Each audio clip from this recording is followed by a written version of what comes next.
जय हिंद साथियों, नमस्कार। स्वागत है मित्र आप सभी का आपके अपने चैनल पर। आप लोग फटाफट क्लास में आ जाएं। क्लास स्टार्ट हो चुकी है जो कि उत्तर प्रदेश पुलिस कांस्टेबल और Uttar Pradesh police assistant operator, head operator तथा रेडियो ऑपरेटर के लिए हिंदी की बेहतरीन प्रैक्टिस सेट की शुरुआत हो चुकी है, जिसमें क्लास नंबर 13 है। इससे पहले मैंने क्लास 12 तक अच्छे से कंप्लीट कर लिया है। अगर आपने नहीं देखा है तो चैनल के प्लेलिस्ट में जाकर उसे अच्छे से पढ़ लीजिएगा। रोजाना शाम 7 बजे आपकी हिंदी की क्लास होती है, शाम 7:30 बजे आपकी जीके की क्लास होती है। तो सभी मित्र क्लास में जरूर आया करें। तो चलिए आज की इस बेहतरीन प्रैक्टिस सेट की शुरुआत करते हैं, लेकिन उससे पहले सभी मित्र से एक छोटी सी रिक्वेस्ट है कि एक बार मिलकर क्लास को शेयर कर दो, और जो भी प्यारे भाई बहन हमारे साथ नए हैं वह चैनल को सब्सक्राइब कर बेल आइकन को प्रेस कर लें, ताकि क्लास की नोटिफिकेशन टाइम टू टाइम मिलती रहे। तो चलिए मित्र आज की इस बेहतरीन प्रैक्टिस सेट की शुरुआत करते हैं और फर्स्ट क्वेश्चन आपके सामने रख देते हैं। फर्स्ट क्वेश्चन आपसे क्या पूछ रहा है, यशोधरा में कौन सी संधि है। आपसे पूछ रहा है यशोधरा में कौन सी संधि है। फटाफट बता देंगे क्वेश्चन नंबर फर्स्ट का राइट आंसर क्या हो जाएगा। तो सबसे पहले हमें क्या करना होगा, यशोधरा का संधि विच्छेद पता करना होगा, तभी हम बता सकते हैं कि इसमें कौन सी संधि है। तो इसका बात करें यशोधरा का संधि विच्छेद क्या होगा, तो यश यानी कहा जाए यशा, उसके बाद क्या हो जाएगा यश विसर्ग का चिन्ह, उसके बाद प्लस फिर धरा, क्या हो जाएगा यशोधरा जो है यशोधरा का संधि विच्छेद हो जाएगा। तो हम बता सकते हैं कि इसमें विसर्ग संधि है, जो कि ऑप्शन नंबर ये में है। तो जो भी मित्र हमारे बता रहे हैं ऑप्शन नंबर ये बिल्कुल परफेक्ट हो जाएगा।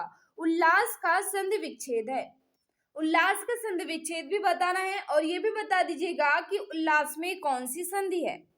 क्वेश्चन नंबर 2 आपके सामने है, फटाफट आंसर देने की कोशिश करें। तो याद रखना उल्लास का संधि विच्छेद जो है उत प्लस लास हो जाएगा, जो कि ऑप्शन नंबर बी में है। उल्लास का संधि विच्छेद जो है उत प्लस लास होगा, ऑप्शन नंबर बी यहाँ बिल्कुल परफेक्ट हो जाएगा।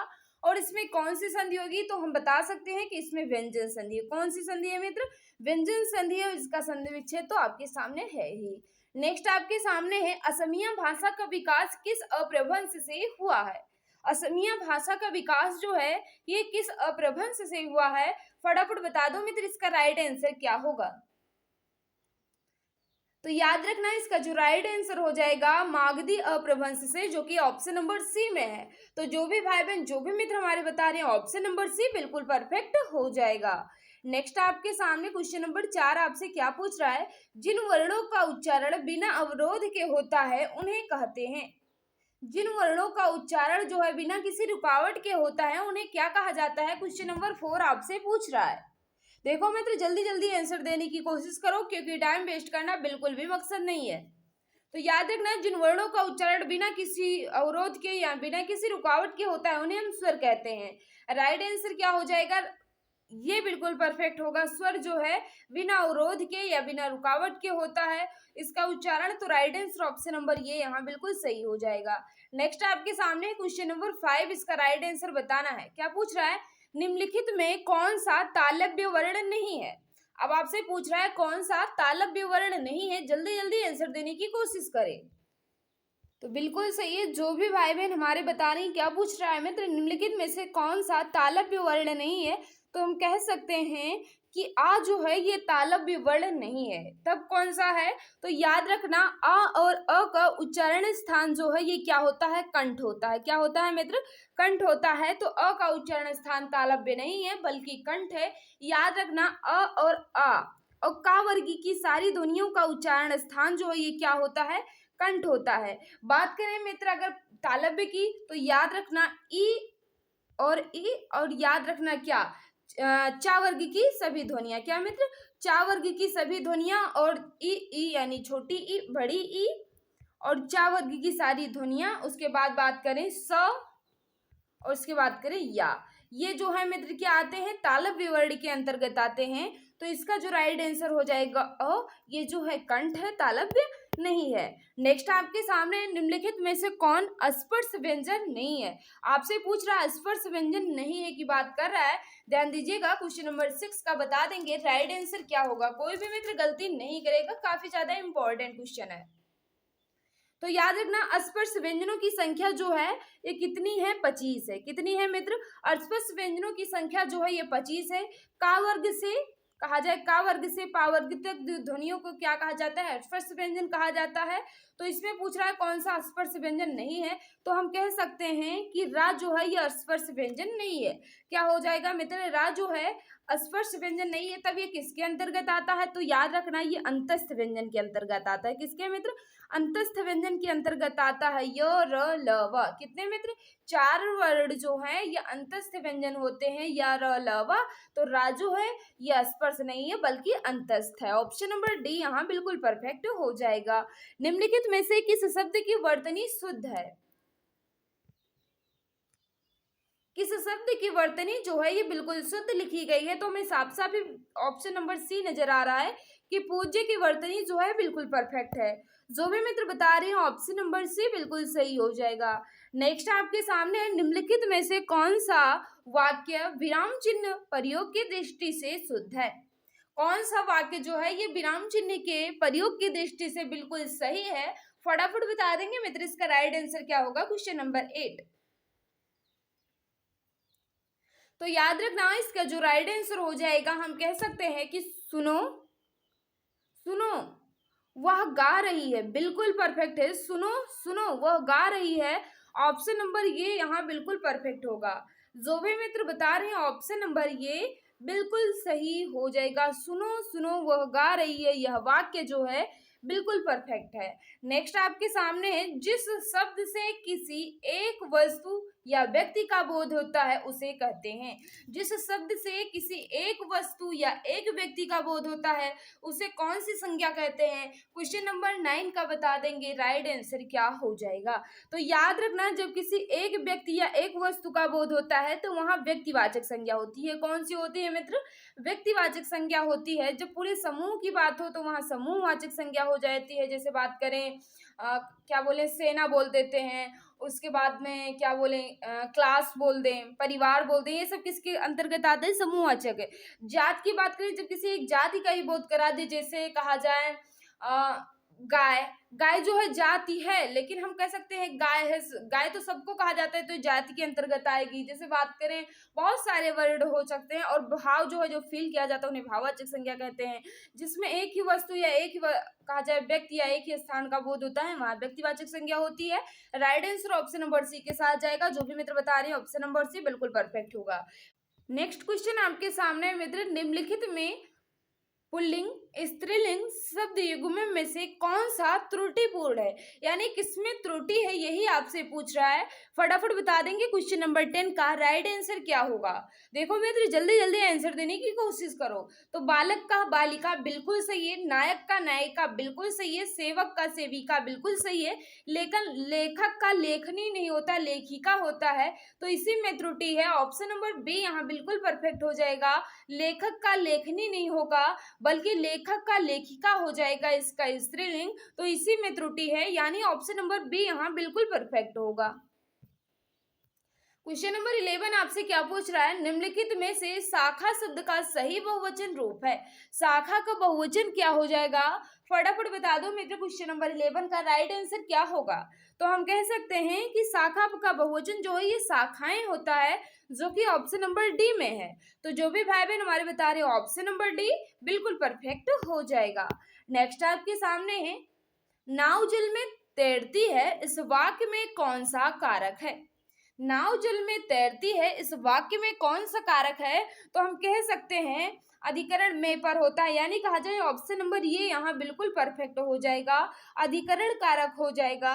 जो भी मित्र हमारे बता रहे हो ऑप्शन नंबर ये बिल्कुल सही हो जाएगा। नेक्स्ट आपके सामने, निम्नलिखित में से निश्चयवाचक सर्वनाम कौन सा है। निश्चयवाचक सर्वनाम कौन सा है, क्वेश्चन नंबर 13 का बता देंगे मित्र। राइट आंसर क्या होगा। मित्र जिस भाई बहन ने अभी तक क्लास को लाइक नहीं किया है, हम आपसे रिक्वेस्ट कर रहे हैं, क्लास आपको अच्छी लग रही है तो प्लीज क्लास को लाइक कर दो, और जो भी प्यारे भाई बहन हमारे साथ नए हैं वह चैनल को सब्सक्राइब कर बेल आइकन को प्रेस कर लें ताकि क्लास की नोटिफिकेशन टाइम टू टाइम मिलती रहे। नेक्स्ट आपसे क्या पूछ रहा था, निश्चयवाचक सर्वनाम कौन सा है, तो हम कह सकते हैं कि निश्चय का बोध कराए यह जो है ये निश्चयवाचक सर्वनाम के अंतर्गत आएगा। ऑप्शन नंबर सी यहाँ बिल्कुल परफेक्ट होगा। निम्नलिखित में से कौन सा संख्यावाचक विशेषण नहीं है, संख्यावाचक विशेषण नहीं है की बात कर रहा है, ध्यान दीजिएगा। क्वेश्चन नंबर 14 का बता देंगे राइट आंसर क्या होगा।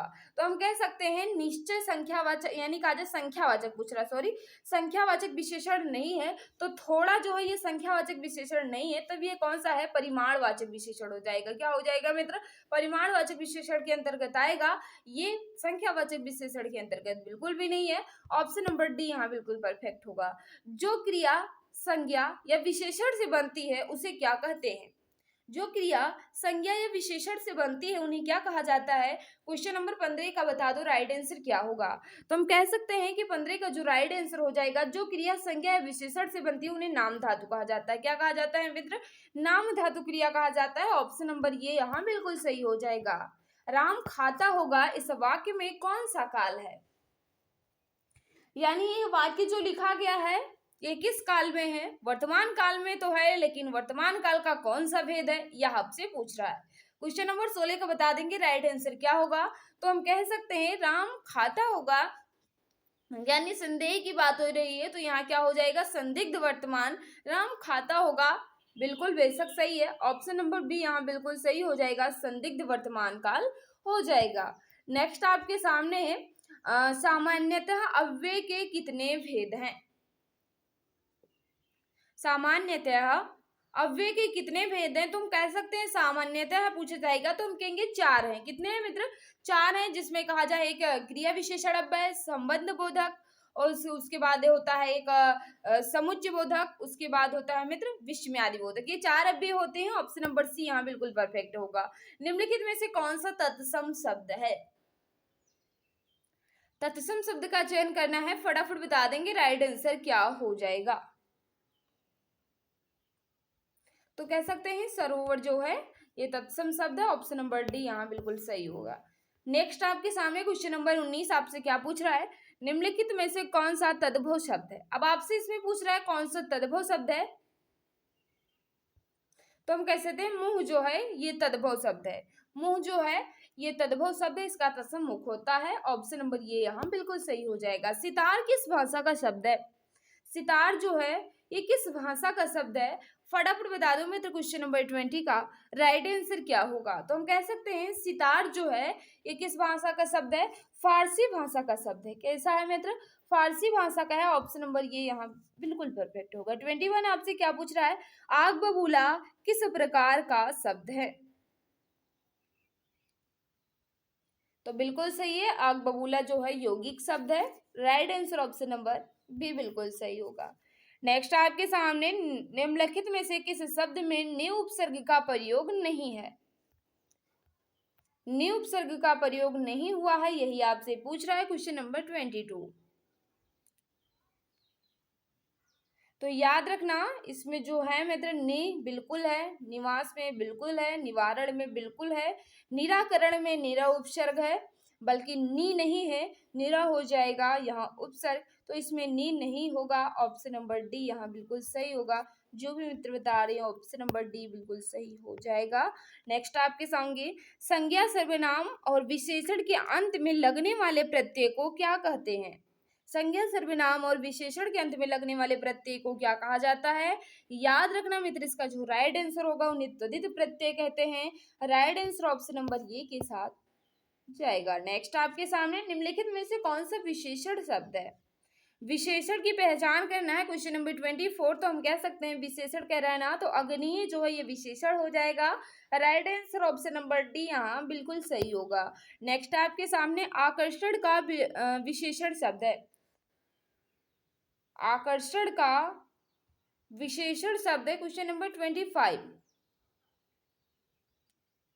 तो आकृष्ट बिल्कुल सही हो जाएगा। आकृष्ट जो है आकर्षण का विशेषण होगा।